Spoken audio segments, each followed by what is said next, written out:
ارشد شریف کی تیسری برسی کی تقریب پریس کلب میں ہوئی اور اس تقریب میں نے بھی شرکت کی۔ آپ لوگ سن رہے ہیں مختلف ویڈیوز میں کہ ارشد شریف کے بارے میں بات ہو رہی ہے کہ اس کی برسی ہوئی، لندن میں بہت بڑا اجتماع ہوا۔ یہاں جو تقریب ہوئی اس کے بارے میں احوال آپ کو بتاؤں گی۔ میں ہوں عائشہ مسعود اور آپ دیکھ رہے ہیں میرا ویلاگ۔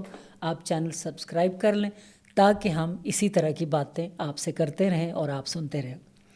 ارشد شریف کی برسی کے موقع پر پریس کلب میں جویریہ ارشد بھی موجود تھی اور اس کے علاوہ صحافیوں کی بڑی تعداد موجود تھی۔ محمود خان اچکزئی بھی خاص مہمان کے طور پر موجود تھے اور علامہ راجہ ناصر عباس بھی موجود تھے۔ اس کے علاوہ صحافیوں میں مطیع اللہ جان بھی تھے، حامد میر بھی تھے۔ پریس کلب کے جو کچھ لوگ تھے ان میں افضل بٹ اور نیّر علی بھی موجود تھیں۔ اس کے علاوہ ہمارے بہت سارے صحافی بھائی موجود تھے، طارق عثمانی صاحب موجود تھے۔ اب میں آپ کو بتاتی ہوں کہ اس میں ہوا کیا، کیونکہ آپ لوگ مختلف طرح سے دیکھ رہے ہو کہ برسی ہوئی لیکن آنکھوں دیکھا حال شاید ہی کہیں آپ کو نظر آیا ہو۔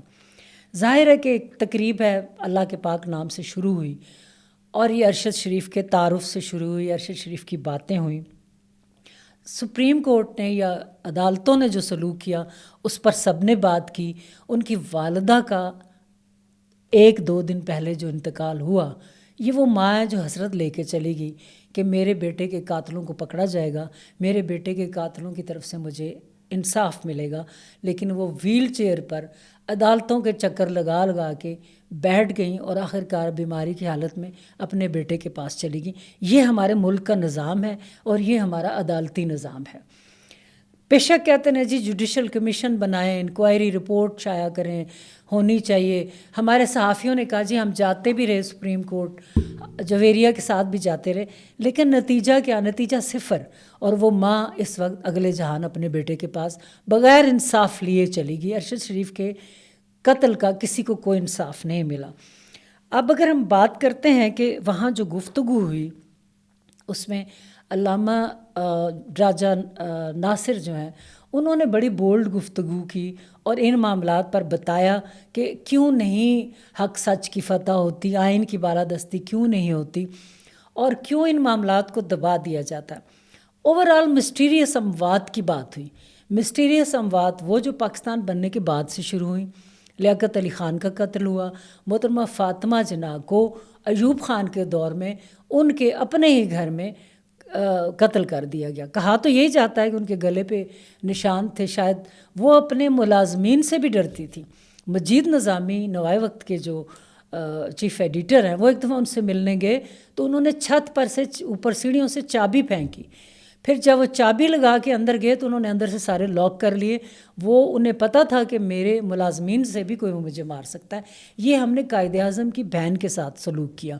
آگے آتے ہیں محترمہ بے نظیر بھٹو۔ تو ان مسٹیریس اموات کا کیا نتیجہ نکلا کہ اقوام متحدہ کا ارشد شریف کے اس قتل کیس میں کہا گیا جی دوبارہ عدالتوں میں سب مل کر چلتے ہیں، اقوام متحدہ کی طرف چلتے ہیں۔ تو اقوام متحدہ جب محترمہ بے نظیر کے لیے تفتیش کرنے آئی تھی تو اس کا کیا نتیجہ نکلا؟ جبکہ حکومتیں بھی پیپلز پارٹی کی رہیں۔ اس کا مطلب ہے کہ ان مسٹیریس اموات کے پیچھے اتنا بڑا کوئی نیٹ ورک ہوتا ہے، اتنا بڑا مافیا ہوتا ہے کہ کوئی نتیجہ نکلنا بہت مشکل ہو جاتا ہے۔ جویریہ نے بتایا کہ ارشد شریف کے آخری دنوں میں یہ حالت تھی، وہ ملک سے باہر نہیں جانا چاہتے تھے، وہ پاکستان میں ہی رہنا چاہتے تھے۔ 2 چیزیں تھیں، ایک تو جو وہ انویسٹیگیشن کر کے پورا ڈیٹا اکٹھا کر رہے تھے، وہ ایک بڑی سیاسی پارٹی کی کرپشن کی بہت لمبی کہانی تھی جو دبا دی گئی ہے، اس پر انہوں نے بہت سارا کام کر لیا ہوا تھا۔ تو ارشد شریف جب ملک سے باہر نہیں جانا چاہ رہے تھے تو انہیں ایک پیغام ملا جو کہ جویریہ نے بتایا کہ آپ کو ہم ننگا کریں گے اور ننگا کر کے آپ کی ویڈیو بنائیں گے۔ یہاں سے ارشد شریف نے باہر جانے کا ارادہ کر لیا، کیونکہ کوئی بھی غیرت مند بندہ یہ والی چیز برداشت نہیں کر سکتا کہ پہلے اسے ننگا کیا جائے پھر اس کی ویڈیو بنائی جائے۔ ارشد شریف سچ کے راستے سے بھی ہٹ نہیں سکتا تھا کہ وہ جا کے توبہ طائب کر لیتا، پیر پکڑ لیتا اور کہتا جی میں اپنا سفر یہیں ختم کرتا ہوں۔ تو